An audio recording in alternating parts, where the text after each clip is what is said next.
المال والبنون زينة الحياة الدنيا والباقيات الصالحات خير عند ربك ثوابا وخير أملا. ومن سيئات أعمالنا من يهده الله فلا مضل له ومن يضلل فلا هادي له وأشهد أن لا إله إلا الله وحده لا شريك له وأشهد أن محمدا عبده ورسوله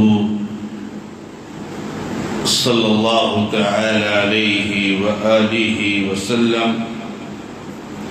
وشر الأمور محدثاتها وكل محدثة بدعة وكل بدعة ضلالة وكل ضلالة في النار. يا أيها الذين آمنوا اتقوا الله حق تقاته ولا تموتن إلا وأنتم مسلمون. يا أيها الناس اتقوا ربكم الذي خلقكم من نفس واحدة وخلق منها زوجها وبث منهما رجالا كثيرا ونساء واتقوا الله الذي تساءلون به والأرحام إن الله كان عليكم رقيبا. يا أيها الذين آمنوا اتقوا الله وقولوا قولا سديدا يصلح لكم أعمالكم ويغفر لكم ذنوبكم ومن يطع الله ورسوله فقد فاز فوزا عظيما. أما بعد فإن خير الحديث كتاب الله وخير الهدي هدي محمد صلى الله تعالى عليه وآله وسلم. وشر الأمور محدثاتها وكل محدثة بدعة وكل بدعة ضلالة وكل ضلالة في النار. أعوذ بالله من الشيطان الرجيم. بسم الله الرحمن الرحيم. اقرأ باسم ربك الذي خلق خلق الإنسان من علق اقرأ وربك الأكرم الذي علم بالقلم علم الإنسان ما لم يعلم. وقال النبي صلى الله تعالى عليه وآله وسلم من يريد الله به خيرا يفقهه في الدين. معزز اور موقر دینی اور ملی بھائیوں، بزرگوں، نوجوان دوستوں اور میری قابل احترام ماں اور بہنوں، یونیک فاؤنڈیشن مرور جنجیرہ کے زیر اہتمام منعقد ہونے والا یہ ماہانہ درس، جو اللہ رب العزت کے فضل و کرم سے ہر مہینے کے آخری بدھ کو ہوا کرتا ہے، آج کا یہ درس بھی اسی سلسلے کی ایک کڑی ہے، جس کا موضوع ہے علم انسان کی سب سے بڑی ضرورت۔ علم سے مراد یہاں دینی علم ہے، اس لیے آپ علم دین کہیں یا دینی علم کہیں، انسان کی سب سے بڑی ضرورت ہے۔ جتنے بھی وسائل اللہ تبارک و تعالیٰ نے مہیا کیے ہیں اور جتنے بھی اسباب اور ذرائع اللہ تعالیٰ نے ہمیں عطا فرمائے ہیں، ان سب اسباب اور ذرائع کا ایک فائدہ ہے اور ایک مقصد ہے۔ اگر وہ ذریعہ آپ کو نہ حاصل ہو، وہ وسیلہ آپ کو نہ حاصل ہو، تو اس سے جو مقصد حاصل ہونا ہوتا ہے وہ فوت ہو جاتا ہے۔ کھانا آپ دیکھ لیجئے، زندگی آپ دیکھ لیجئے، آپ کی زندگی گزارنے کے جو دیگر وسائل ہیں ان کو دیکھ لیجئے، کپڑا دیکھ لیجئے۔ اب کھانا اگر آدمی کو نہ ملے تو آدمی مر جائے گا، انسان کو کپڑا نہ ملے تو انسان ننگا ہو جائے گا، انسان کی زندگی اللہ تبارک و تعالی اس کی جان لے لے تو انسان فوت ہو جائے گا، اس کی زندگی ختم ہو جائے گی۔ تو یہ جتنے بھی اسباب ہیں، وسائل ہیں، ان کو آپ یہ دیکھ رہے ہوں گے کہ ان کے ختم ہونے سے اتنا بڑا خسارہ نہیں حاصل ہوتا ہے جتنا بڑا خسارہ علم کے حاصل نہ ہونے سے ہوتا ہے۔ ہم اور آپ جانتے ہیں کہ انسان کی دو زندگی ہے، ایک دنیا کی زندگی اور ایک آخرت کی زندگی۔ دنیا کی زندگی یہ وقتی ہے، عارضی ہے، محدود ہے۔ آخرت کی زندگی دائمی ہے، پرماننٹ ہے، لامحدود۔ یعنی یہ زندگی ختم ہونی ہے اور آخرت کی زندگی ختم نہیں ہونی۔ اب انسان کو اللہ تبارک و تعالیٰ نے بار بار اس بات پر ابھارا ہے اور اس کی طرف اس کو متوجہ کیا ہے کہ آپ دنیا کی زندگی سے زیادہ آخرت کی زندگی کے لیے فکر رکھیے۔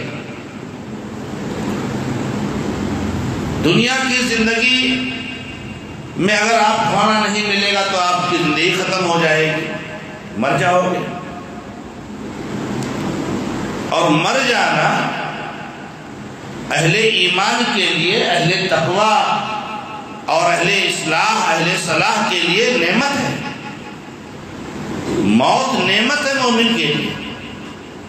اس لیے اللہ کے نبی علیہ السلام نے جب ایک جنازہ آپ کے پاس سے گزرا تو آپ نے کہا مستریح او مستراح منہ۔ نبی صلی اللہ علیہ وسلم نے جنازہ کو دیکھ کے کہا مستریح او مستراح منہ۔ تو لوگ تعجب پڑ گئے، کہا نبی صلی اللہ علیہ وسلم مل مستریح ومل مستراح منہ۔ نبی صلی اللہ علیہ وسلم یہ مستریح کیا ہے اور مستراح منہ کیا ہے؟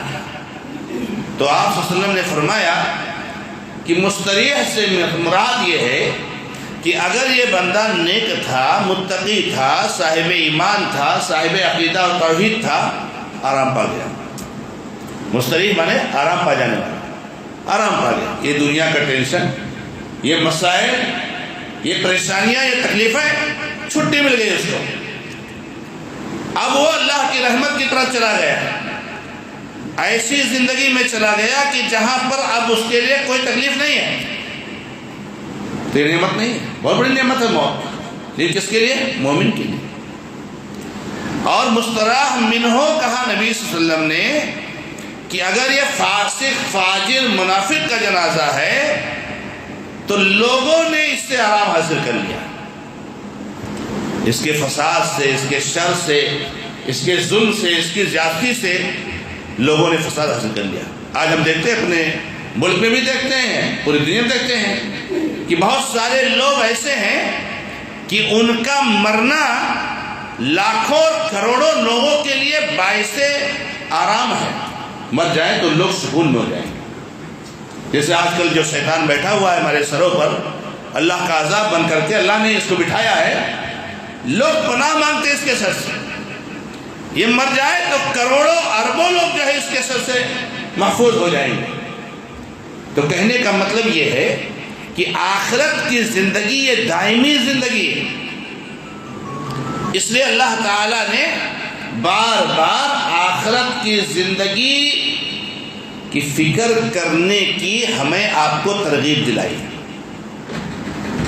کتنی حدیثوں میں آیا ارے دنیا کی زندگی تو کٹ جائے گی، یہ مصیبتیں ختم ہو جائیں گی، لیکن یہ گرتے پڑتے، بیماری، پریشانی، تکلیف، ان سب مسئلوں میں الجھ کر آخرت کو مت بھولنا،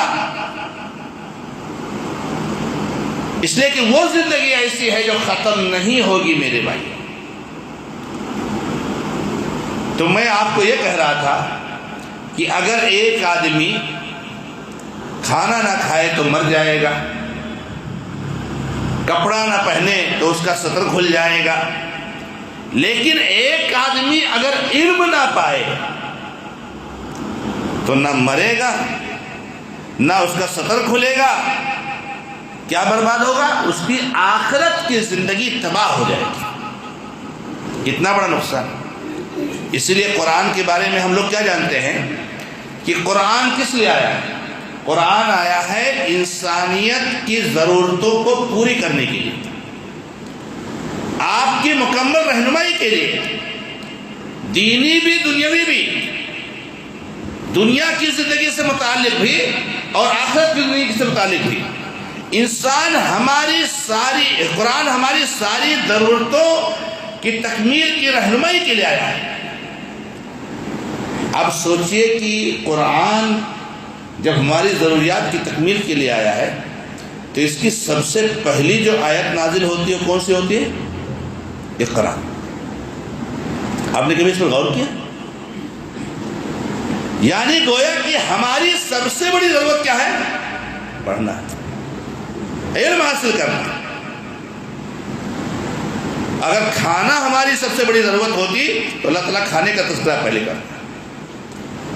اگر اور کوئی چیز ہماری ضرورت ہوتی تو اللہ تبارک و تعالیٰ اس کا تذکرہ پہلے کرتا، حتیٰ کہ اللہ تعالیٰ نے توحید کا تذکرہ بھی پہلے نہیں کیا۔ کیوں نہیں کیا؟ کہ بغیر علم کے توحید آ ہی نہیں سکتا، بغیر علم کے توحید آئے گا نہیں آئے گا، تو بغیر علم کے تو توحید کبھی آنا ممکن نہیں ہے۔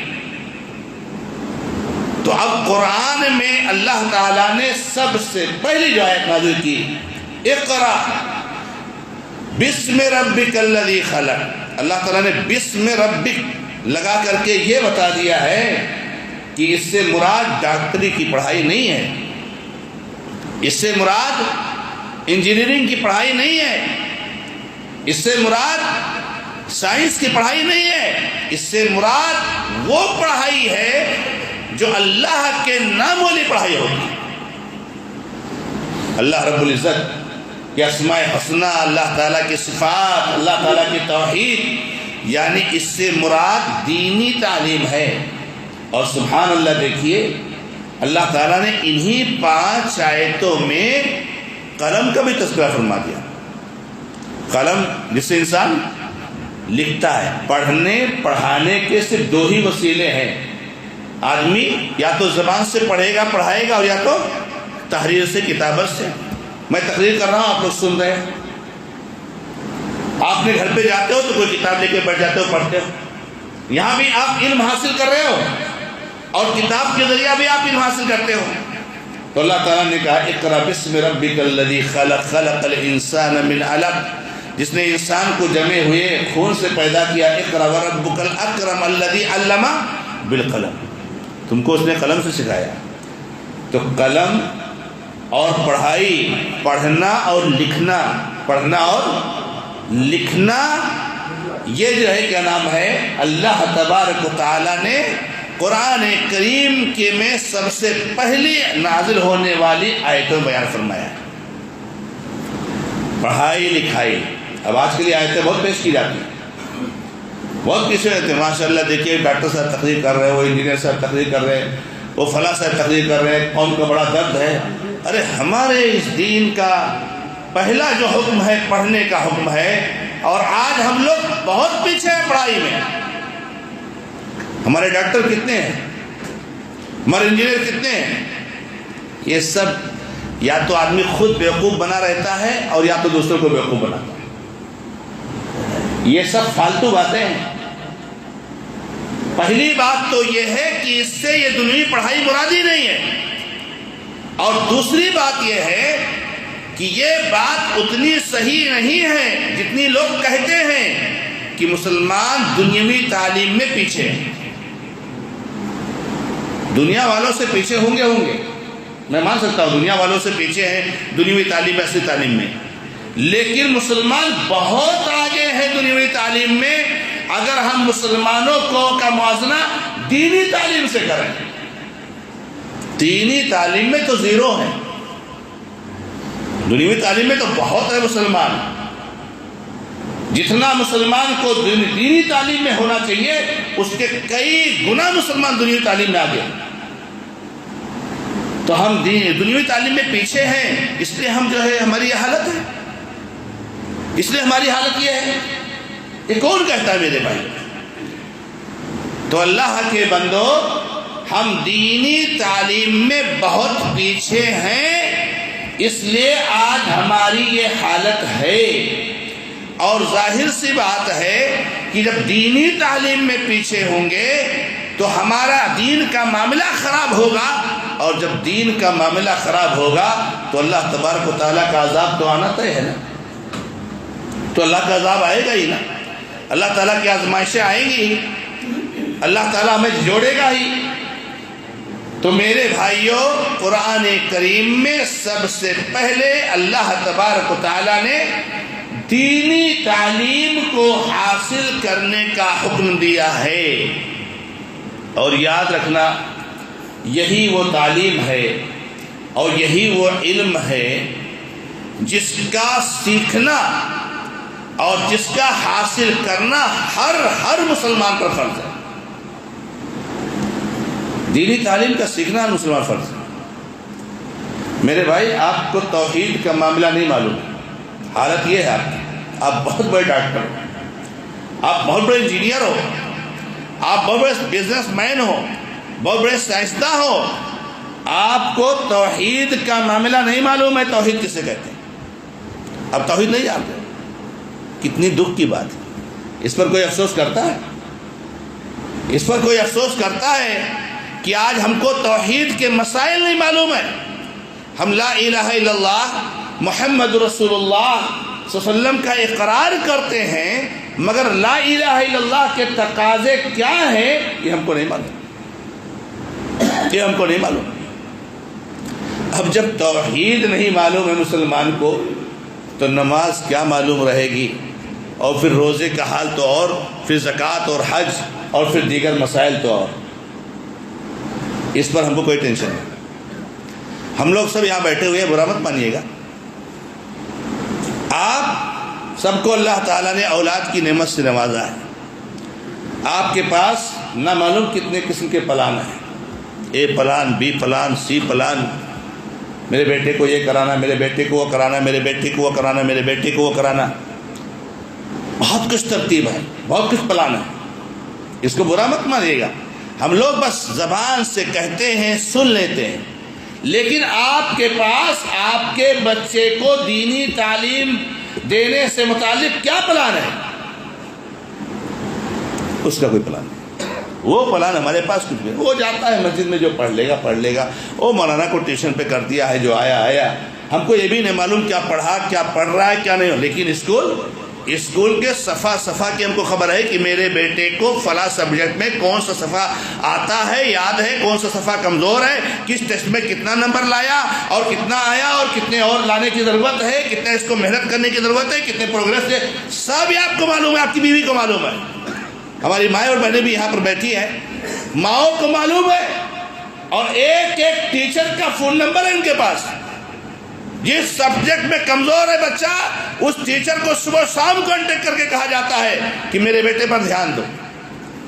لیکن بچے کو قرآن کتنا پڑھنا آ رہا ہے، بچے کو دینی تعلیم کتنی آ رہی ہے. اللہ معاف کرے ہم سب کو میرے بھائیوں. سبحان اللہ الحمدللہ کہنے والے دین اسلام کی باتیں سن کر کے اور جو ہے کیا نام ہے، جیسے لگتا ہے کہ توحید اور سنت کا اور اس کا ہم جھنڈا اٹھائے ہوئے ہیں. یہ ہمارے گھر کا اور ہمارا حال ہے ہمارے بچوں کے تعلق سے. پوری دنیا میں ہم توحید و سنت پھیلائیں گے، پوری دنیا میں توحید و سنت کا ڈنکا بجائیں گے، لیکن ہمارے پاس اپنے بچوں کو توحید و سنت کی تعلیم کے لیے کوئی پروگرام نہیں ہے. کتنے لوگ اپنے بچوں کو ارے بچے کو عصری تعلیم آئے چاہے نہ آئے، وہ بھوکا مر جائے گوارا ہے، لیکن میرے بچے کو دین آنا چاہیے، پہلے دین اس کو سکھانا ہے۔ یہ جذبہ ہے ہمارے پاس۔ تو ہماری سب سے بڑی ضرورت ہماری ہے کہ ہم دینی تعلیم حاصل کریں، خود حاصل کریں، اپنے بچوں کے لیے ترتیب بنائیں۔ میرے بھائیوں، اللہ کے نبی علیہ السلام کو جب یہ دین دیا گیا اور اللہ کے نبی علیہ السلام اس دین کو پھیلانے لگے، تو اس دین کو کیا صرف بچے سیکھتے تھے؟ سب سیکھتے تھے۔ اب اگر صدیق رضی اللہ تعالیٰ نے دین کب سیکھا ہے؟ 10 سال کی عمر میں سیکھا ہے؟ نہیں، 50 سال کی عمر میں سیکھا ہے۔ عمر فاروق نے 50 سال کی عمر میں سیکھا ہے۔ ایسے اکثر صحابہ کرام نے جو ہے 40 سال 30 سال 35 سال 45 سال میں سیکھا ہے۔ ہم سوچتے ہیں کہ ہم تو بڑے ہو گئے، ہماری عمر چلی گئی ہے، بچے ہیں تو دماغ میں ہمارے شیطان نے کیا گھسا دیا کہ نہیں، یہ بچوں کے لیے یہ عصری تعلیم بہت ضروری ہے، کمپلسری ہے، ہر بچے کو یہ آنا چاہیے۔ وہ دینی اس میں کمزور رہ جائے چلے گا، لیکن یہ اگر یہ نہیں آئے تو بھوکا مرے گا تمہارا بچہ، یاد رکھنا۔ یہ گھسا دیا ہمارے بچوں کے تعلق سے ہمارے ذہن میں، اور ہمارے ذہن میں یہ گھسا دیا ارے ابھی تو بڑا ہو گیا، ابھی تیری عمر 55 سال ہو گئی، 60 سال ہو گئی، 45 سال ہو گئی، 40 سال ہو گئی، تو ابھی بزنس میں بزی ہے، تو جاب کر رہا ہے، اتنا گھنٹہ ڈیوٹی کر رہا ہے، تیرے پاس کہاں ٹائم؟ کتنا صفحہ پڑھتے روزانہ؟ 2-4 لائن روزانہ پڑھ لیتے ہیں، مہینے میں ایک درس سن لینے سے کیا علم حاصل آ جائے گا؟ ہمیں علم آ جائے گا میرے بھائی؟ کتنا ہم پڑھتے ہیں، اور حالت تو یہ ہے کہ امام صاحب جو مسجد میں درس دیتے ہیں اس کو سننے کے لیے بھی ہم تیار نہیں ہیں۔ جیسے ہی سلام پھیرتے ہیں تیسے ہی شیطان آتا ہے، ارے تجھ کو وہاں جانا ہے، تجھ کو یہاں جانا ہے، تیری بیوی نے یہ کہا لانے کے لیے، وہ دیر ہو جائے گی کھانے کو، وہاں جانا ہے، وہ کام باقی ہے۔ نماز سے پہلے کچھ نہیں آ رہا تھا، جہاں سلام پھیرا نہیں، نکلو، ٹائم نہیں میرے پاس بیٹھنے کے لیے، میرے پاس ٹائم نہیں بیٹھنے کے لیے۔ امام صاحب درس دے رہے ہیں، بیٹھنے کے لیے ہم تیار نہیں ملے۔ بچوں کو تعلیم ہم نہ دلائیں، ہم خود جو ہے کیا نام ہے ذاتی دلچسپی نہ لیں، اور جو ہے کیا نام ہے درس دروس سے اتنی ہماری دوری، اور اس کے بعد میرے بھائیوں کہیں کہ ہم بہت پیچھے ہوئے ہیں، ہم پوری دوسری قوموں سے کتنے پیچھے جا چکے ہیں۔ واللہ اس بات کو اچھی طریقے سے ہم سب کو ذہن میں بٹھا لینا چاہیے کہ آج کا مسلمان دینی علم سے دوری اور ایمان عقیدے توحید اور منہج سے دوری کی وجہ سے اس بربادی کے دلدل میں جو ہے گیا ہے، اس کو اس عذاب کے دلدل میں اللہ نے دھکیلا۔ یاد رکھنا میرے بھائی۔ تو میرے بھائیوں، علم دین انسان کی سب سے بڑی ضرورت ہے، اسی لیے اللہ نے قرآن کریم میں سب سے پہلا حکم جو دیا ہے وہ پڑھنے کا حکم دیا ہے، کیونکہ قرآن ہماری ضرورتوں کی تکمیل کے لیے آیا ہے، اس لیے قرآن سب سے پہلے بڑی ضرورت کی تکمیل کرے گا، سب سے پہلے بڑی ضرورت کی تکمیل کرے گا۔ اللہ تعالیٰ چاہتا تو کہہ دیتا تھا رب العزت کہ فَاعْلَمْ أَنَّهُ لَا إِلَهَ إِلَّا اللَّهُ وَاسْتَغْفِرْ لِذَنبِكَ، توحید کی آیت ہے، اللہ نے یہ آیت نہیں نازل کی۔ وَمَا أَرْسَلْنَا مِن قَبْلِكَ مِن رَسُولٍ إِلَّا نُوحِي إِلَيْهِ أَنَّهُ لَا إِلَهَ إِلَّا أَنَا فَاعْبُدُونِ، ہم نے جتنے بھی رسول بھیجے ان کی طرف یہی ہوا ہے کہ صرف میں ہی معبود ہوں، میری عبادت کرو۔ یہ آیت نازل کر سکتے نہیں کیا اللہ نے آیت وہ نازل کی کہ پڑھو علم حاصل کرو، پڑھو گے تو توحید آئے گا، پڑھو گے تو سنت کا علم ہوگا، پڑھو گے تو نماز جانو گے، پڑھو گے تو روزہ جانو گے، پڑھو گے تو زکوٰۃ جانو گے، پڑھو گے تو پڑوسیوں کے حقوق جانو گے، پڑھو گے تو رشتہ داروں کے حقوق جانو گے، پڑھو گے تو قرآن کی اہمیت جانو گے، پڑھو گے تو تلاوت کی اہمیت جانو گے۔ ساری چیزیں پڑھنے سے آتی، کس سے آتی ہیں؟ علم سے، علم حاصل کرنے سے آتی میرے پاس۔ تو علم دین کا سیکھنا ہمارے اوپر فرض ہے میرے بھائیوں۔ اب ہمیں غور یہ کرنا ہے کہ علم دین ہم کتنا سیکھ رہے ہیں اس پر غور کرنا ہے، اس پر ہمیں اور آپ کو توجہ دینی. ہم خود سیکھیں، اپنے بچوں کو سکھائیں. آپ کو معلوم ہے میں نے بھی جلدی ہی محصلہ کے، اور یہ بہت مشہور ہے لوگوں کے بیچ میں، جامع مسجد کے محصلہ میں نے خطبہ میں بتایا، وہ آپ کے سامنے بھی میں بتا دو، پیش کر دو تو بہتر ہوگا. حالانکہ سب لوگ جانتے ہیں کہ ہم لوگ جو رونا روتے ہیں میرے بھائیوں کہ آج دنیا میں جو ہماری حالت ہے اور یہ ساری چیزیں ہیں، یہ ہمارے جو ہے کیا نام ہے یعنی دنیاوی تعلیم سے پیچھے رہنے کی وجہ سے. سب کو معلوم ہے، یہ بات بہت مشہور ہے اور وہ سوشل میڈیا بہت وائرل ہوئی ہے.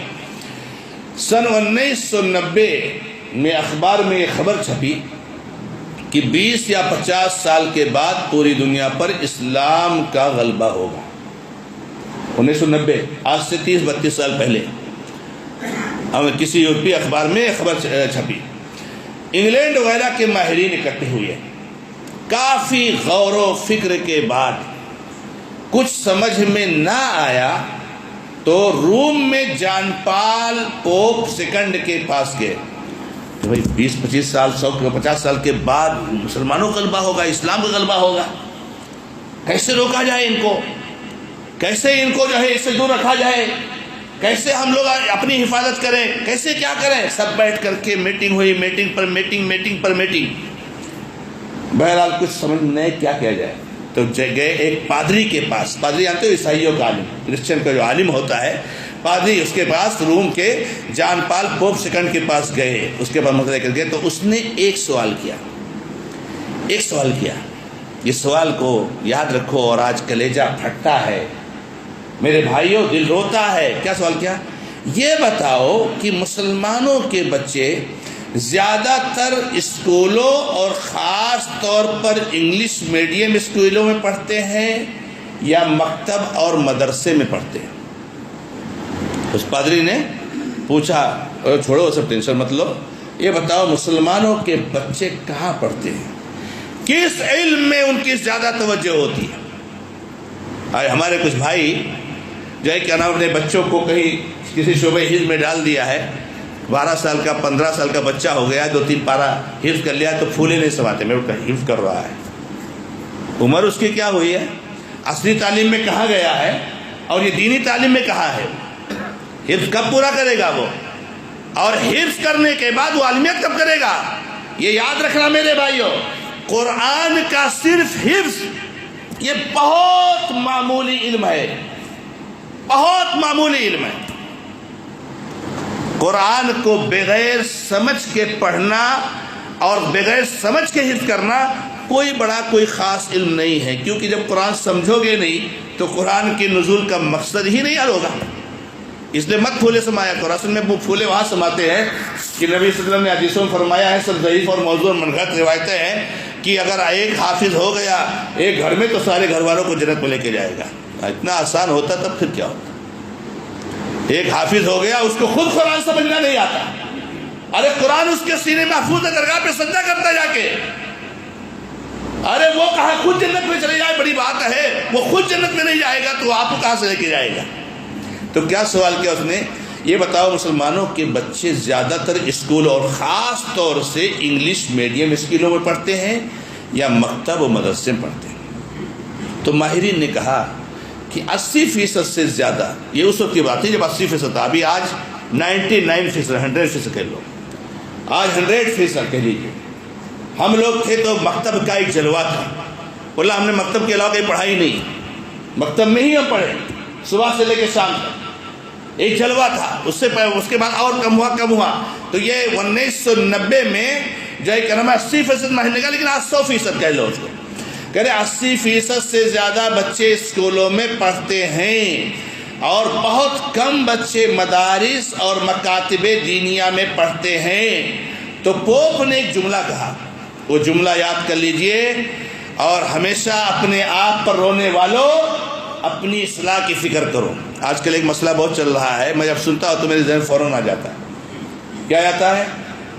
مسلم لڑکیاں مرتد ہو رہی ہیں، مسلم لڑکیاں مرتد ہو رہی ہیں. کیوں ہو رہی ہے؟ RSS والوں کا بہت بڑا سازش ہے، بہت بڑا سازش ہے کہ مسلمان لڑکیوں کو غیر مسلم بناؤ. شیطان بہت بڑا مکار ہے، بہت بڑا مکار، بہت بڑا مکار. یہ ہماری برائیوں کو ایسا ہمارے سامنے پیش کرتا ہے کہ ہم کو اپنا عیب نظر ہی نہ آئے، ہم کو ہماری غلطی نظر ہی نہ آئے. مسلم لڑکیاں غیر مسلم لڑکوں کے ساتھ بھاگے، RSS کے ساتھ. اچھا، آپ سب کا دماغ کہاں؟ RSS RSS RSS. نہیں، RSS کی سازش کوئی نہیں. معاف کرنا، معاف کرنا. RSS کی کوئی سازش نہیں ہے. مسلم لڑکیوں کو مرتد بنانے کے لیے ماحول ہم نے بنایا ہے، ہم نے پیدا کیا ہے. یہ ہماری کمی ہے اور ہماری غلطی ہے میرے بھائیوں. ایک تو ان کو دینی تعلیم نہیں دی، وہ جانتی ہی نہیں کہ دین اسلام کیا ہے. وہ یہ جانتی ہے کہ دنیا میں بہت سارے مذاہب ہیں، ویسے ہی ایک مذہب کیا ہے؟ دین اسلام ہے. کسی بھی مذہب میں چلے جاؤ، کسی بھی مذہب میں چلے جاؤ. جیسے بھی ایک صاحب تھے، انتقال ہو گیا کل، آپ نے سنا ہوگا، قرضاوی صاحب. اللہ تعالیٰ معاف کرے ان کی غلطیوں کو. کوئی بھی مسلمان مر جائے تو دعا کرنی چاہیے رحمت کی. مطلب افکار اتنے خطرناک تھے کہ وہ تو کہتے تھے چاہے کوئی یہودی رہے، چاہے کوئی عیسائی رہے، چاہے مسلمان رہے. ان کے یہ نظریات تھے، ان کے یہ نظریات تھے. نبی صلی اللہ علیہ وسلم فرماتے ہیں کہ میری امت کا کوئی بھی یہودی، کوئی بھی نصرانی اگر سنے گا اور مجھ پر ایمان نہیں لائے گا تو جہنم میں جائے گا. کہاں جائے گا؟ جہنم میں جائے گا. یہ سب جہنمی، یہودی جہنمی ہے، نصرانی جہنمی ہے، بت پرست جہنمی ہے. اسلام کو چھوڑ کر، مذہب اسلام کو چھوڑ کر کسی بھی مذہب پر رہنے والے سب کے سب جہنم میں جانے والے. جنت میں جانے کا راستہ کتنا ہے؟ ایک ہے. تو ہماری بچیوں کو تو معلوم ہی نہیں کہ دین اسلام کیا ہے. دوسرے نمبر پر میرے بھائیوں، کس کے بغل میں بیٹھ کر پڑھ رہی میری بہن؟ غیر مسلم کے بغل میں. تب غیر مسلم کے پاس ساتھ نہیں بھاگے گی تو کس کے ساتھ بھاگے گی؟ اور جب لڑکے کے ساتھ بیٹھ کے پڑھے گی تو کیا لڑکے کے ساتھ نہیں بھاگے گی؟ شرم نہیں آتی ہے؟ ایک شادی پہ 20-25-50 لاکھ روپے خرچ کرتے ہو، مگر تعلیم کے لیے الگ انتظام نہیں کر سکتے ہو لڑکوں لڑکیوں کا. RSS کی سازش ہے. یہ دیکھو یہاں کیا کہتا ہے پوپ، کہتا ہے جاؤ کانوں میں روئی ڈال کر سو جاؤ. ان لوگ بولتے ہیں کائے کو پریشان ہو تم لوگ، یہ کیا میٹنگ پھیٹنگ کر رہے ہو 20 سال کے پاس مسلمان غالب ہو جائے. جاؤ کانوں میں روئی ڈال کر سو جاؤ، فکر نہ کرو، یہ بچے ہمارے ہیں، مسلمانوں کے نہیں ہیں. کیوں بھائی؟ انگلش میڈیم اسکولوں میں پڑھ رہے ہیں. آج انگلش میڈیم اسکول سب سے بڑا بت ہو گیا ہے. ارے یہ یہاں نہیں ڈالے ہم نے تو بچہ برباد. میں نے ایک بچے کے بارے میں سنا، اللہ رحم کرے، سبحان اللہ، کیا مسلمانوں کے ذہن میں، اللہ رب العزت معاف کرے اور ہماری اصلاح کرے، شیطان کے شر سے بچائے. میں ایک بچے کو جانتا ہوں اور آپ لوگ اس سے بھی زیادہ جانتے ہو. ایک بچے کو تنہا ایک بچے کو کسی گاؤں سے کسی انگلش میڈیم اسکول میں لایا جاتا ہے. کسی گاڑی سے روزانہ گاڑی والا لاتا ہے، لے جاتا ہے. اس کا کرایہ کتنا ہے؟ 14,000 روپیہ. ایک بچے. یہ دیہات میں رہتے ہیں ہمارے مسلمان بھائی، وہاں پہ شاید اسکول نہیں، حالانکہ جہاں پہ رہتے ہیں وہ نام نہیں لے سکتے، وہاں اسکول ہے، وہاں اسکول ہے، لیکن شاید ان کو نہ جم رہا ہو یا جو بھی ہو. وہ اس دیہاتی گاؤں سے کسی قصبہ والے گاؤں میں بھیجتے ہیں. وہاں بچے کو روز آنا گاڑی سے، صبح لے کے ایک آدمی جاتا ہے، شام کو لے کے آتا ہے، اور اس کا خرچہ کرایہ مہینے کا 14,000 روپیہ ہے. 14,000 روپیہ امام صاحب کی تنخواہ بھی نہیں رہتی ہے. یہ ہمارا حال ہے. اصلی تعلیم کے تعلق سے کتنے مرعوب ہیں. اب ان کے ذہن میں کیا بیٹھا ہوا ہے؟ اگر نہیں پڑھے گا وہاں بچہ میرا برباد ہو جائے گا. اور جا کے بچے کو دینی تعلیم پوچھا رہا ہوں. ایسے ہی سوچ لو، بچہ جب صبح آئے گا جو ہے کیا نام ہے وہاں سے 8, 10, 15, 20 کلومیٹر چل کر کے گاڑی سے اور جا کے اسکول میں پڑھے گا اور شام کو 4, 5, 6 بجے گھر پہ پہنچے گا تو کیا وہ کوئی چیز پڑھنے کے لیے تیار ہوگا؟ اس کا ذہن قبول کرے گا؟ نہیں قبول کرے گا. میرے کہا اس نے کانوں میں روئی ڈال کر سو جاؤ، فکر نہ کرو یہ بچے ہمارے ہیں، مسلمانوں کے نہیں ہیں۔ مسلمانوں جب تک دینی تعلیم کو اس کا حق نہیں دو گے، میں اس چیز کا قطعی خلاف نہیں ہوں کہ عصری تعلیم نہ دی جائے، مگر خلاف میں کب ہوں؟ دینی تعلیم کو چھوڑ کر عصری تعلیم دینے کے میں قطعی خلاف ہوں، یہ یاد رکھیے میرے بھائی۔ اور میں اس کو حرام و ناجائز بھی کہتا ہوں۔ اگر آپ دینی تعلیم نہیں دیتے ہو بچے کو تو آپ کے لیے حرام ہے کہ اپنے بچے کو عصری تعلیم دو۔ ہاں دینی تعلیم دو، اس کے ساتھ ساتھ عصری تعلیم دو، شریعت اسلامیہ ہم کو نہیں روکتی ہے۔ وَلَا تَنْسَ نَصِيبَكَ مِنَ الدُّنْيَا، آخرت کی فکر کر لی، آخرت کا انتظام کر دیا، بچے کو دینی تعلیم دے دی، اب دنیا کی فکر کرنے میں کوئی حرج کی بات نہیں ہے، مگر آخرت کو بھلا کر کے، آخرت کو پیچھے چھوڑ کر کے، قرآن کو پیچھے ڈال کر کے دنیا کی فکر کرو، میرے بھائیوں یہ اسلام میں جائز نہیں ہے۔ تو علم دین سیکھنا ہر مسلمان پر فرض ہے، اور یہ انسان کی سب سے بڑی ضرورت ہے، ہمیں چاہیے کہ اس پر توجہ دیں۔ دوسری بات میرے بھائیوں، یہ بہت بڑا مسئلہ آج کل یہ چل رہا ہے کہ علم دین کس سے سیکھنا ہے، یہی بڑا مسئلہ ہے۔ آج تو کس کو ہی لا کر کے بٹھا دیا جاتا ہے کہ ان سے دین سے حاصل کرو، اور عجیب مسئلہ ہے، میں تعجب کرتا ہوں کہ لوگ کسی سے دینی علم حاصل کرنا چاہتے اور اس کے پاس دینی علم خود نہیں ہے۔ ایک بدعتی کے پاس دینی علم ہے، اگر اس کے پاس دینی علم ہوتا تو بدعت میں کیوں پڑا رہتا ہے؟ ارے بھائی آپ کے پاس توحید کا علم ہے تو آپ شرک میں رہو گے، آپ کے پاس سنت کا علم ہے تو آپ بدعت میں رہو گے؟ میرے بھائی وہ شرک کر رہا ہے، وہ بدعت کر رہا ہے، وہ شرک و بدعت کے دلدل میں پھنسا ہوا ہے، اور آپ نے اس کو بھیجا ہے اپنے بچے کو تعلیم کے لیے، دین کے لیے۔ میرے بھائیوں اس شخص سے علم حاصل کرو۔ امام شافعی رحمہ اللہ نے کہا ہے، امام شافعی کا نام لینے والے تو بہت ہیں، لیکن انہوں نے جو پیاری باتیں کہی ہیں اس پر عمل کرنے والے بہت کم ہیں، بہت کم ہیں۔ امام شافعی رحمہ اللہ بہت پیارے امام تھے، اللہ ان کی قبر کو نور سے بھر دے، بڑے عظیم امام تھے، اتنے غیور تھے سنت کے کہ اللہ رحم کرے۔ ایک موقع پر تو کسی نے ان سے پوچھا کہ امام صاحب فلاں مسئلے میں جو ہے کیا نام ہے آپ کی بات ایسی ہے اور نبی صلی اللہ علیہ وسلم کی ایسی حدیث سننے میں آ رہی ہے، تو کیا آپ حدیث کو قبول کرو گے؟ تو امام شافعی نے کہا کیا تجھے پاگل سمجھتا ہے نبی صلی اللہ علیہ وسلم کی حدیث آ جائے اور میں قبول نہ کروں؟ نبی صلی اللہ علیہ وسلم کی حدیث ہے میں قبول نہ کروں؟ اور امام شافعی کا نام لے کر کے درگاہوں کو سجدہ کر رہے ہیں۔ کیا وہ شافعی ہے؟ درگاہ والوں سے دعا کر رہے ہیں، استغاثہ کر رہے، کھلا شرک کر رہے، دیوبندیہ صوفیت کا عقیدہ رکھے ہوئے۔ امام شافعی کیا فرماتے ہیں؟ العلم ما قال اللہ وما قال الرسول وما سوا ذلك فهو من وسواس الشیطان۔ میں نے کہتا ہوں علم کیا ہے؟ آج علم کیا ہے؟ ممبر میراب پر لا کے رکھ دیے ہیں ایک کتاب، یا اللہ یا اللہ، ایک مسلمان کیسے اس کتاب کو پڑھتا ہے اور کیسے سنتا ہے؟ سبحان اللہ، یاد آ جاتا ہے کہ اللہ کے نبی صلی اللہ علیہ وسلم نے فرمایا کہ جب دجال نکلے گا تو بہت سارے لوگ اس کے پیچھے جائیں گے، مسلمانوں میں سے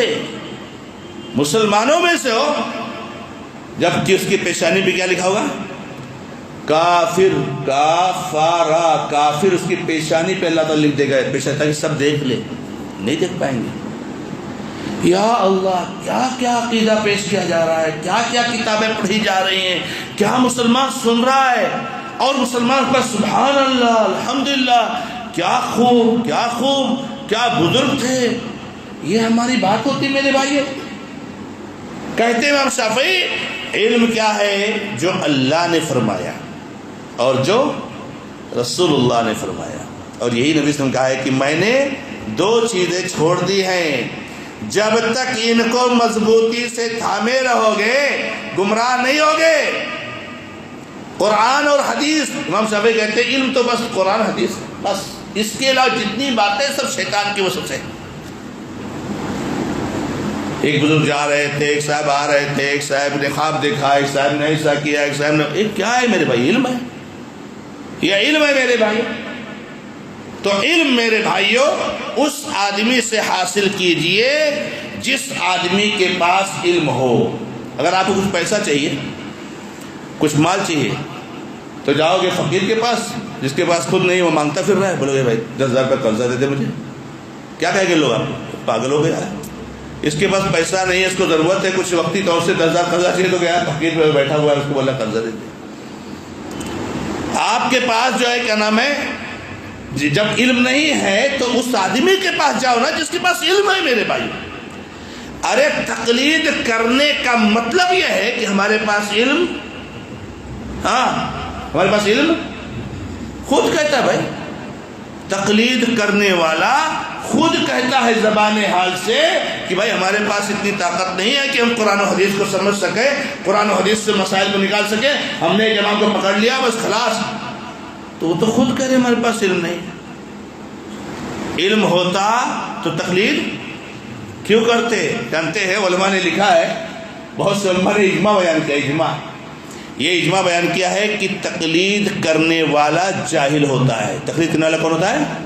عالم کی تقلید کرے گا بھائی، عالم تقلید کرے گا، علم رکھنے والا تقلید کرے گا۔ تقلید کرنے والا جاہل ہوتا ہے، نہیں جانتا ہے۔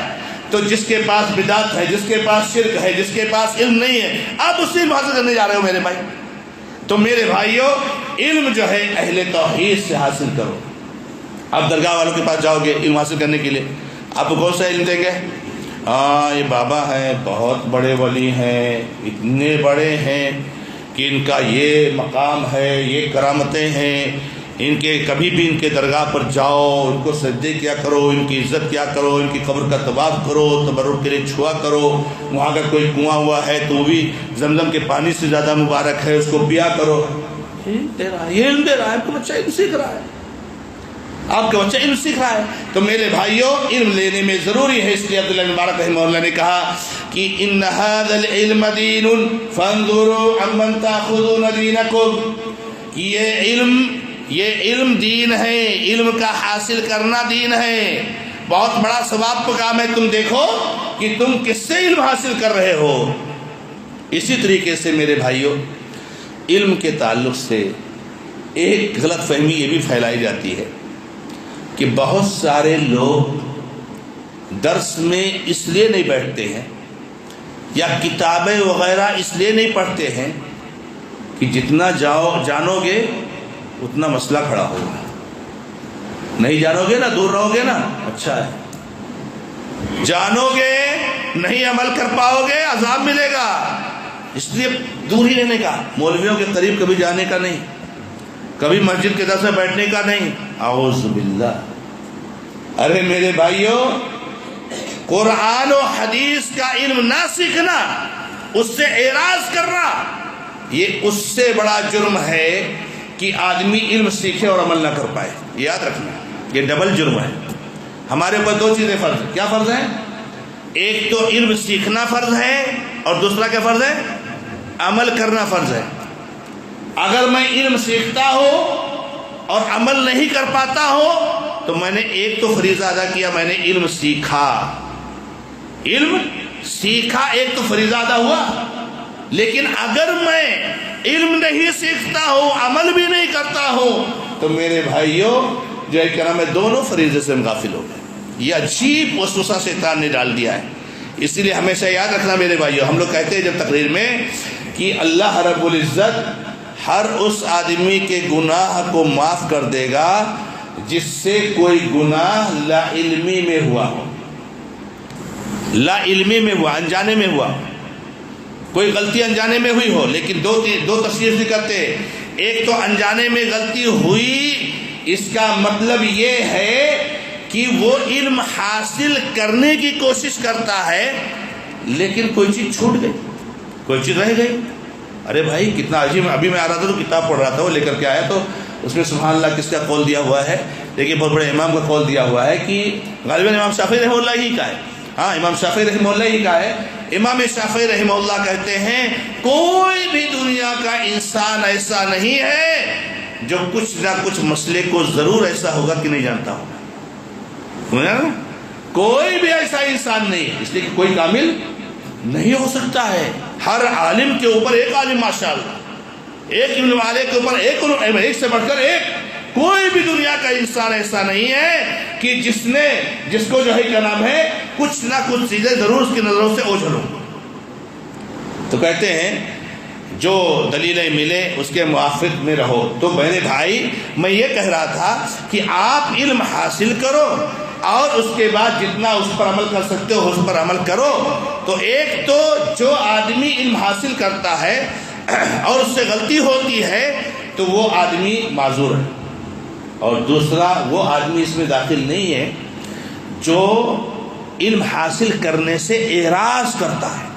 اعراض کرنے والا معذور نہیں ہے. اللہ تعالیٰ نے قرآن کریم میں جو ذکر کیا وقال الرسول یا ربی ان قوم اتخذوا هذا القرآن مہجورا.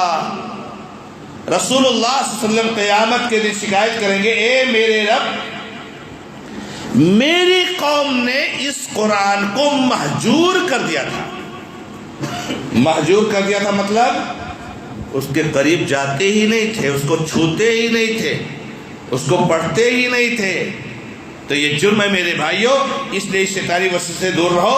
انسان علم حاصل کرے. اب جو یہ کہا جاتا ہے ارے تم عالم ہو کر کے ایسا کر رہے ہو، ارے تم عالم ہو کر کے نماز نہیں پڑھ رہے ہو، تو اس کا مطلب یہ نہیں کہ تم علم حاصل نہ کرو. اس کا مطلب یہ ہوتا ہے کہ آپ کے پاس علم ہے، نماز پڑھو اللہ کے بندے. جیسے کوئی آدمی سے کہتا ہے ارے تو داڑھی رکھ کے جھوٹ بول رہا ہے، تو کیا مطلب داڑھی چھلا دے؟ کیا مطلب داڑھی چھلا دے ہو؟ اس کا مطلب یہ ہوتا ہے کہ اللہ کے بندے تیرے چہرے پہ ماشاءاللہ اتنی بڑی شرعی اور جو ہے کیا نام ہے نیکی کی پہچان ہے، تو جھوٹ چھوڑ دے. تو جھوٹ کو چھوڑنا ہے، داڑھی کو نہیں چھوڑنا ہے. علم حاصل کر رہے ہو عمل نہیں کر پا رہے ہو تو عمل نہ کرنے کا جو رویہ ہے اس کو چھوڑنا، عمل کرو. یہ نہیں کہ علم حاصل کرنا بند کر. تو میرے بھائیوں یہ جو بات کہی جاتی ہے بالکل غلط ہے. اسی طریقے سے میرے بھائیوں یہ معلوم ہونا چاہیے کہ علم حاصل کرنے کے ساتھ ساتھ عمل کرنا ضروری ہے، کیونکہ عمل کیا ہے؟ علم کا پھل ہے. علم کا کیا ہے؟ پھل ہے. عربی مقولہ ہے العلم شجرۃ والعمل ثمرتها. علم ایک درخت ہے اور اس درخت کا پھل کیا ہے؟ عمل ہے. آپ ہاپوس کا درخت لگاتے ہو تو اس کا پھل کیا ہوتا ہے؟ اس کا رزلٹ کیا ہوتا ہے؟ آپ کو آم ملتا ہے. تو آپ علم حاصل کر رہے ہو تو آپ کے اندر عمل آنا چاہیے اور عمل کا جذبہ پیدا ہونا چاہیے. آپ ماشاءاللہ سنت کی باتیں سن رہے ہو، توحید کی باتیں سن رہے ہو، اب آپ کی نماز میں بدعت ہو، آپ کی نماز میں سنت کی مخالفت ہو، آپ کے قیام سنت کے مطابق نہیں، آپ کا رکوع سنت کے مطابق نہیں، آپ اس کے بارے میں فکر مند نہیں ہو، تو یہ بہت بڑی غلطی ہے میرے بھائیوں. اس لیے کہ انسان کو جو ہے علم حاصل کرنے کے بعد عمل کرنا چاہیے. اور اسی کو شریعت اسلامیہ میں علم نافع کہا گیا. کیا گیا ہے؟ علم نافع. نبی صلی اللہ علیہ وسلم کی دو دعائیں بہت مشہور ہیں. ایک دعا کیا ہے؟ اللہم انی اعوذ بک من علم لا ينفع ومن قلب لا یخشع ومن نفس لا تشبع ومن دعوت لا استجاب لها. بہت پیاری دعا ہے. اگر نہیں یاد ہے تو یاد کر لو میرے بھائی. بہت پیاری دعا ہے. اے اللہ میں تیری پناہ چاہتا ہوں ایسے علم سے جو نفع نہ پہنچائے. اللہ مجھے جو علم دے اس سے مجھے نفع پہنچائے، اور ایسے دل سے جو تجھ سے ڈرے نہ، اور ایسی جان سے، ایسے نفس سے، ایسے پیٹ سے جو آسودہ نہ ہو، بھرے نہ، اور ایسی دعا سے جو دعا قبول نہ کی جائے. ان چاروں چیزوں سے پناہ مانگنے کی. اور اب دوسری دعا کیا ہے؟ اللہم انی اسألک علما نافعا ورزقا واسعا وعملا متقبلا. اے اللہ میں تجھ سے مانگتا ہوں علم نافع. علم نافع کیا ہے؟ کہ جس سے آپ کو توحید آئے، جس سے آپ کو سنت کا جذبہ آئے، جس سے آپ کے اندر صالحیت آئے، جس سے آپ کے اندر تقویٰ طہارت آئے. یہ علم نافع ہے. یہ کیا علم نافع؟ تو اللہ میں علم نافع مانگتا ہوں اور کشادہ روزی مانگتا ہوں اور ایسا عمل مانگتا ہوں جس کو تو قبول کر لیا ہو. اس لیے کہ عمل کو قبول نہ کیا جانا یہ بہت بڑا خسارہ ہے انسان کا. ہم کو تو موقع ہی نہیں آتا ہے کہ ہم لوگ اس کے بارے میں بھی سوچ سکیں. اس لیے کہ ہم عمل ہی نہیں کر پا رہے تو عمل قبول ہوا کہ نہیں ہوا اس پر کہاں ہم سوچ پاتے. ہم نے اگر نماز پڑھ لیا تو جیسے لگتا ہے کہ ہم نے تو معاملہ پورا مہم سر کر لیا. ہم نے نماز پڑھ لیا, ارے میرے بھائی نماز قبول ہوئی کہ نہیں ہوئی بہت بڑا مرحلہ ہے میرے بھائی. ابراہیم علیہ السلام گھر بنا رہے, خانہ کعبہ بنا رہے, بیت اللہ بنا رہے ہیں, ایک ایک اینٹ پر اللہ سے دعا کر رہے ہیں, اللہ ربنا تقبل منا انک انت السمیع العلیم, اللہ ہم سے قبول کر. صحابہ کرام رمضان کے روزے رکھتے تھے, رمضان کے مہینے میں باتیں کرتے تھے, رمضان کے جانے کے بعد 6 مہینہ تک دعا کرتے تھے اللہ رمضان کی محنت کو قبول کر دے. برا مت ماننا, اپنے گریبان میں جھانک کر دیکھو ہم کتنی دعا کرتے ہیں کہ اللہ میری نماز قبول کر دے. تنہائی میں اللہ تعالیٰ سے دعا کرتے ہیں, اے اللہ میں نماز پڑھا ہوں تو قبول کر لے, اے اللہ میری توحید قبول کر لے, اللہ میرا اتباع سنت جذبہ قبول کر لے, اللہ میری تلاوت قبول کر لے. تو عملا متقبلہ کی دعا کرتے تھے. تو یہ علم نافع ہے کہ آدمی جس کے ذریعے سے آج ہمارے ملک میں اکثر لوگوں کے پاس علم نافع نہیں. علم نافع کس کے پاس ہے؟ آپ کے پاس ہے. ماشاءاللہ علم ہے, ماشاءاللہ. ڈگری دیکھو تو ایسی لال پیلی ڈگریاں اور ایک سے ایک ہائی کوالٹی کی, یہاں دارالعلوم, وہاں فلاں, وہاں فلاں, وہاں فلاں.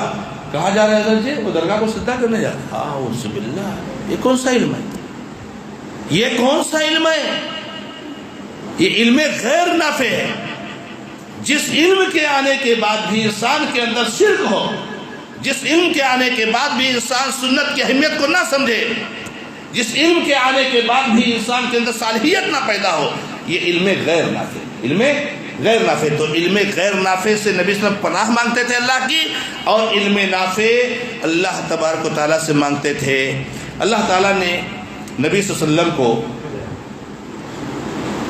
ایک دعا سکھائی ہے, اور شاید کہ نبی صلی اللہ علیہ وسلم کو اللہ تعالیٰ نے, ویسے تو ساری دعائیں جو آئی ہیں نبی صلی اللہ علیہ وسلم کو نے سکھائی ہے وہ سب اللہ ہی نے بتائی ہے, لیکن ایک واضح جو نبی صلی اللہ علیہ وسلم نے کہا اس کو مانگو, تو نبی صلی اللہ علیہ وسلم سے نہ کہا مال مانگو, نہ کہا صحت مانگو, نہ کہا حکومت مانگو, نہ کہا اور کچھ مانگو. کیا کہا؟ وَقُلْ رَبِّ زِدْنِي عِلْمًا, وَقُلْ رَبِّ زِدْنِي عِلْمًا. حالانکہ نبی صلی اللہ علیہ وسلم کو کتنا علم آ رہا ہے, صبح شام صبح شام جبریل آ رہے, 114 صورتوں والا قرآن اللہ نے نازل کیا, حدیثیں ماشاءاللہ ہزاروں میں ہیں نبی صلی اللہ علیہ وسلم کی حدیثیں, پھر بھی اللہ تعالیٰ کہہ رہے, اللہ تعالیٰ سے دعا کرتے رہو, قُلْ رَبِّ زِدْنِي عِلْمًا, اے اللہ مجھے اور علم دے, اور علم دے, اور علم دے.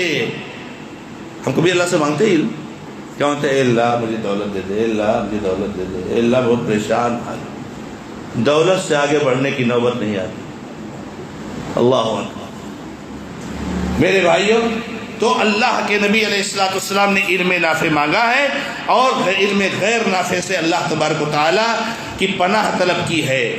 اسی طریقے سے میرے بھائیوں ایک بہت اہم مسئلہ جو اس موضوع کا آخری مسئلہ ہے اور آخری بات ہے, جس کو کہہ کر اپنی بات کو ختم کروں گا, اس لیے کہ آپ لوگوں کے پاس جو سوالات ہیں اس کے جوابات بھی انشاءاللہ دیے جائیں گے. میرے بھائیوں, کہ ہماری اور آپ کی ذمہ داری ہے کہ نشر علم سے متعلق ہم اور آپ ماحول بنائیں, ہم آپ لوگ انتظام کریں. اب ماشاءاللہ تبارک اللہ, آپ جائیے اگر 15 سال 20 سال پہلے تو یہ جگہ پر کیا تھا, کیا تھا؟ آپ لوگ مرور والے جانتے ہو کیا تھا, اور اللہ تعالیٰ نے کتنی بڑی دولت دی. جو آتا ہے مرور کا مرکز دیکھتا ہے وہ دنگ رہ جاتا ہے. ماشاءاللہ اتنا بڑا مرکز. ابھی ہمارے ساتھی پہلی بار آئے کرے, میں تو سوچتا نہیں تھا اتنا بڑا مرکز, اتنا بڑا مرکز. اللہ اکبر, اتنا خوبصورت آپ نے سجایا ہے, لیکن اس کی خوبصورتی یہ اس کے لائٹنگ سے نہیں ہے, اس کے کلر, اس کے قالین سے نہیں ہے. اس کی خوبصورتی جو ہے نا توحید اور سنت سے. اتنی خوبصورت لگ رہی ہے مسجد, کیوں؟ یہاں کوئی درگاہ نہیں ہے, یہاں کوئی شرکیہ بات نہیں ہے, یہاں کوئی شرک نہیں ہے, یہاں توحید ہے, توحید, تب یہ مسجد خوبصورت لگ رہی ہے. واللہ اس مسجد میں جو روحانیت ہے وہ توحید کی وجہ سے، سنت کی وجہ سے ہے۔ آپ کسی مسجد میں چلے جائیے، اگر آپ اللہ کسی ایک درس میں بیٹھ جائیے، آپ کا کلیجہ پھٹ جائے گا، آپ سوچیں کہ کب میں مسجد سے نکلوں، ایسی چیزیں سنائی جاتی ہے۔ لیکن یہاں اللہ اور اس کے رسول صلی اللہ علیہ وسلم کی باتیں سنائی جاتی ہے، یا شرک کی تردید کی جاتی ہے، یا توحید کو پھیلایا جاتا ہے۔ تو میرے بھائیوں، ہماری اور آپ کی ذمہ داری ہے کہ ہم سب لوگ تعلیم دین اور علم دین کو پھیلانے کے لیے کوشش کریں۔ آج کل علم دین کے پھیلانے کی بڑی شکل ہے ماشاءاللہ۔ اللہ رب العزت کا بڑا کرم ہے، اللہ نے اتنی نعمتیں دی ہے کہ آپ پھیلائیے، درس دروس، آپ کا یہ ماہانہ درس، پمفلیٹ، سوشل میڈیا پر اور دیگر جو ہے کیا نام ہے چیزوں سے۔ اب یہ جو ہے کہ آپ ریکارڈنگ کر رہے ہو، آپ نے ڈال دیا، ہزاروں لاکھوں لوگوں کے بیچ میں جا رہا ہے، سالوں تک جو ہے لوگ اس سے فائدہ اٹھا رہے ہیں۔ تو ہماری آپ کی ذمہ داری بنتی ہے کہ مساجد میں یہ سسٹم قائم رکھیں کہ جہاں تعلیم اور تعلم کا سلسلہ چلے۔ اگر کوئی آدمی یہ سمجھتا ہے کہ مساجد کا کام صرف یہ ہے کہ آپ جائیے 5 وقت کی نماز پڑھیے اور معاملہ ختم، تو میں سمجھتا ہوں اس نے مسجد کو سمجھا ہی نہیں، مسجد کو سمجھا ہی نہیں۔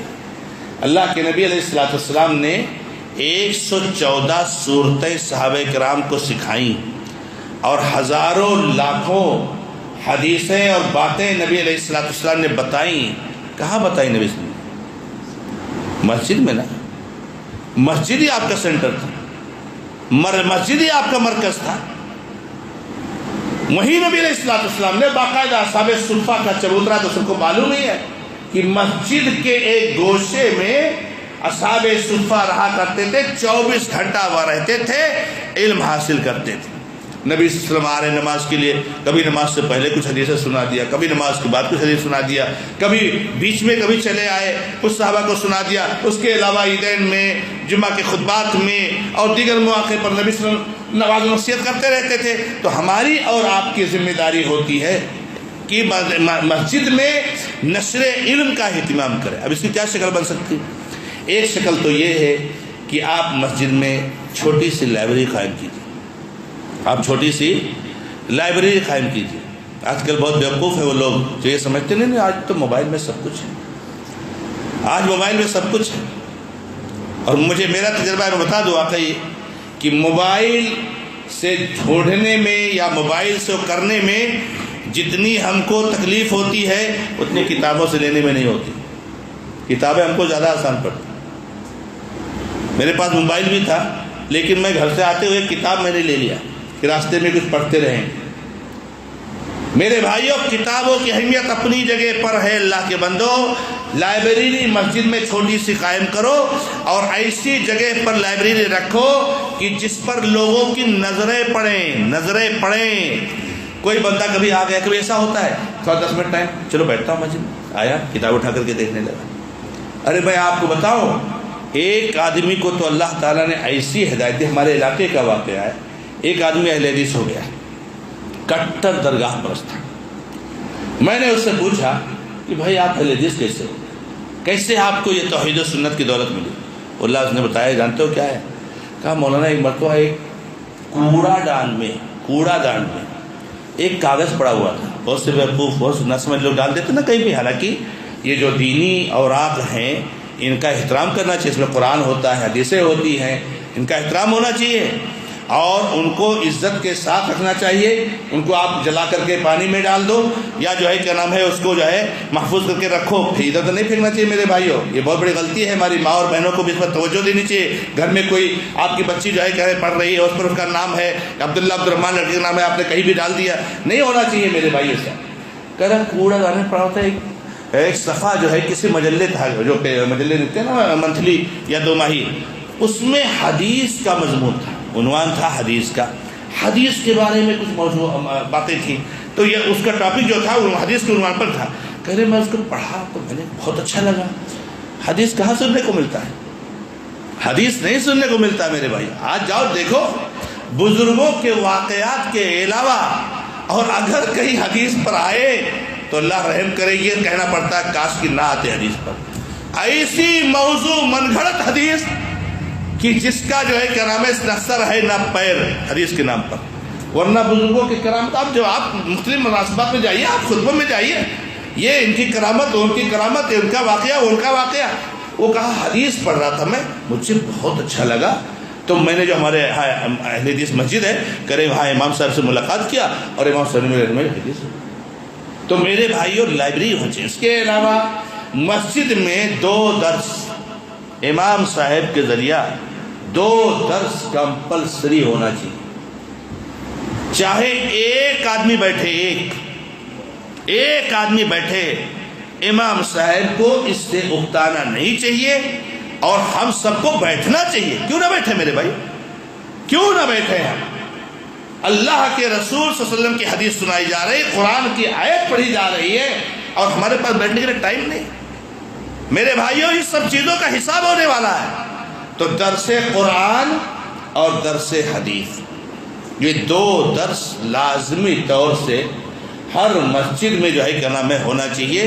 اب وقت وہ آپ نے حساب سے کون سے وقت میں لوگ زیادہ رہتے ہیں, زیادہ مناسب ہے, وہ ایک الگ چیز ہے انتظام رکھیں, لیکن یہ ہماری اور آپ کی ذمہ داری ہے میرے بھائیوں. آج یہی سسٹم, آج یہی نظام تھا کہ آج اس توحید کو ہمارے اسلاف نے ہم تک پہنچایا ہے. بڑی محنت کر کے لوگوں نے حدیثیں سنائی ہیں, بڑی محنت کر کے. امام بخاری رحمہ اللہ, امام مسلم رحمہ اللہ, ائمہ اربعہ رحمہ اللہ اور دیگر محدثین, آپ ان کی زندگیوں کو پڑھیے میرے بھائیوں, کتنی محنت کر کے وہ حدیثیں سنایا کرتے تھے اور انہوں نے حدیثوں کو جمع کیا ہے. تو یہ ہماری ذمہ داری بنتی ہے. اس کے علاوہ اگر ایک ترتیب بنائیں, اور ہم سب لوگوں کو ایسی ترتیب بنانی چاہیے کہ 2 مہینے میں 3 مہینے میں کم سے کم آپ کی مسجد کی طرف سے کوئی پمفلیٹ چھپ جائے, ایک پیغام چلا جائے, ایک رسالہ لوگوں کو, ایک میسج لے جائے. کبھی توحید کو لے لیا, کبھی نماز کو لے لیا, کبھی سنت پر لے لیا, کبھی ذکر و اذکار کو, کبھی درود و سلام پر, یا مختلف موضوعات سے 2 4 سے 10 آیتیں حدیثیں جمع کر دیا, وہاں پر بیان کر دیا. ارے میرے بھائیوں کتنا 1500 1000 روپیہ 2000 روپیہ, کوئی اللہ کا بندہ کھڑا ہو گیا, چلو یہ مہینے میں یا 2 مہینے میں اس کا خرچہ میں دے رہا ہوں, دوسرا کھڑا ہو گیا میں اس کا خرچہ دے رہا ہوں. یہ ترتیب ہوتی ہے, اس کو ہم لوگ محسوس نہیں کرتے ہیں, لیکن اس سے جو ہے بہت فائدہ ہوتا ہے. واللہ بتاتا ہوں, میں جب جامعہ اسلامیہ مدینہ منورہ پڑھتا تھا تو ایک شیخ تھے ہمارے, محمد بن ہادی المدخلی, ایک بہت بڑے شیخ ہے, شیخ ربیع بن ہادی المدخلی, اللہ تعالیٰ ان کی عمر لمبی کرے, جو اس وقت کے بہت بڑے امام ہیں. انہیں کے جو ہے کیا نام ہے بھتیجے وغیرہ تھے. وہ محمد بن ہادی بہت بڑے عالم ہیں اور بہت پکے منہجی اور کٹر جو ہے سلفی. سبحان اللہ, واللہ کہتا ہوں آج تک ان کی تقریروں اور ان کے درس کے الفاظ میرے کان میں گونجتے تھے. درس کتنا ہوتا تھا؟ مشکل سے کہہ رہا ہوں 7-8 منٹ کا درس, 7-8 منٹ کا درس. کب دیتے تھے درس؟ وہاں پر جامعہ اسلامیہ میں کیا ہے, ایک مرکزی مسجد ہے, جامع مسجد ہے جہاں پر جو, اور ایک ہر کلیہ, ہر فیکلٹی میں جو ہے حدیث ہے. جیسے ہم لوگ حدیث میں تھے, کلیۃ الحدیث میں حدیث فیکلٹی میں تھے, تو وہاں کی حدیث الگ ہے. تو وہاں کلاسیں دیر تک چلتی تھی, تو وہ جو ہے کیا نام ہے وہاں جماعت دیر سے ہوتی تھی. جیسے جامع مسجد میں مان لو 12:40 پہ 1:45 پہ جماعت کھڑی ہو جاتی تھی, ہمارے یہاں 1:30 بجے تک کلاس رہتی تھی, 1:45 پہ جماعت ختم ہوتی تھی. بتاؤ کہ 1:30 بجے جماعت کھڑی ہوتی تھی اور لیٹ ہو رہا ہے, لوگوں کو کھانا کھانے جا رہا ہے, لیکن شیخ ہفتے میں ایک درس دیتے تھے. سبحان اللہ. اور اتنا کبھی صحابی کے موضوع پر, کبھی اس موضوع پر, آج تک ان کے الفاظ گزرتے ہیں. تو میرے کہنے کا مطلب یہ ہے کہ یہ جو الفاظ کہے جاتے ہیں میرے بھائیوں, آپ کو یاد ہوگا, ہم آپ یہ ماحول پیدا کریں, آپ کو یاد ہوگا مجھے فلاں نے توحید بتایا تھا, مجھے فلاں نے توحید بتایا تھا, آپ کے کان میں ان کی آواز گزرے, میرے فلاں دادا تھے, میرے فلاں چاچا تھے, وہ خطبہ میں یہ کہہ رہے تھے. یہ سب چیزیں یاد ہے کہ نہیں یاد ہے؟ وہیں سے تو ہم نے توحید کو سیکھا ہے. تو کہنے کا مطلب یہ ہے کہ 2-3 مہینے پر کوئی پمفلیٹ چھپ جائے, تو جیسے میں نے کیا کہا کہ اللہ تعالیٰ کیا فرمایا, اقرا, اب یہ پڑھو, درس دے رہے ہیں, آپ کو پڑھا رہے ہیں تفسیر, اور علم بالقلم, قلم سے آپ لکھو. تو آپ ماشاءاللہ درس دروس کا بھی اہتمام اور قلم سے تحریری پرنٹنگ کا بھی اہتمام, اس طریقے سے ترتیب ہونی چاہیے. ہماری اور آپ کی سب کی ذمہ داری ہے. اور یاد رکھنا, دینی تعلیم کو آگے بڑھانا, توحید و سنت کے عقیدے کو اور اس منہج کو آگے بڑھانا ہم سب کی ذمہ داری ہے. آج شاید محسوس نہ ہو، لیکن کل ہمیں پتہ چلے گا کہ ہماری کتنی بڑی ذمہ داری تھی اور ہم جو ہے کیا نام ہے اس کو ہم نے ادا کیا یا نہیں ادا کیا۔ آپ کے گھر کے اخراجات کتنے ہیں ماشاءاللہ، اللہ برکت عطا فرمائے سب کی کمائی میں۔ میرے بھائیوں، لاک ڈاؤن کے بعد سے حالات بہت بدل گئے، بالکل میں مانتا ہوں، بہت زیادہ مشکل ہو گئی ہے زندگی، مہنگائی بہت زیادہ ہو گئی ہے، کمائی بہت کم ہو گئی ہے بلا شک و شبہ، لیکن آپ کے گھر کا کام چل رہا ہے کہ نہیں چل رہا ہے؟ آپ کے بچے بھوکے مر رہے ہیں، بچے ننگے ہیں، بچے جو گھر میں نہیں رہ رہے، ماشاءاللہ کھا رہے، پہن رہے، گھر میں ہے، گھر بن رہا ہے، ہم جو ہے کیا نام ہے ساری چیزیں۔ اب اگر ہم اس بہانے کو لے کر کے دین کے کام کی بات آئے گی تو جو ہے نہیں بہت مسئلہ ہو گیا اور یہ نہیں، ارے 150 روپے جو اللہ تعالیٰ دے اللہ کے راستے میں نکالنے کی عادت ڈالنی چاہیے میرے بھائیوں۔ تو انہی باتوں پر اپنی بات کو ختم کرتے ہوئے میں دعا کرتا ہوں رب العزت سے کہ اللہ تبارک و تعالیٰ ہمیں اور آپ کو سب کو دینی تعلیم حاصل کرنے کی توفیق عطا فرمائے، اور اللہ تعالیٰ ہمیں اور آپ کو علم نافع سے رب العزت ہمیں آراستہ اور براستہ کرے، اور علم غیر نافع سے اللہ تعالیٰ ہم سب کی حفاظت فرمائے، اور اللہ تعالیٰ بدعت سے، شرک سے، خرافات سے ہماری نسلوں کی حفاظت فرمائے، اور ہمارے سارے مسلمان بھائیوں کو اس مرض سے، اس بیماری سے، اس آفت اور اس بلا سے اللہ تعالیٰ نجات دلائے، اور ان سب کو توحید و سنت کی طرف آنے کی توفیق عطا فرمائے۔ ھذا ما عندی، اللہ تعالی عالم، والحمد للہ رب العالمین، وصلی اللہ علی محمد وسلم تسلیما کثیرا۔ جس بھائی کے پاس کوئی سوال ہو وہ سوال کر سکتے ہیں، ابھی ہمارے پاس تقریباً 20 منٹ کا وقت ہے۔ میں نے کچھ باتیں کہی ہیں، اس کے تعلق سے کوئی سوال یا اور کوئی سوال تو آپ بلا جھجک سوال کر سکتے ہیں۔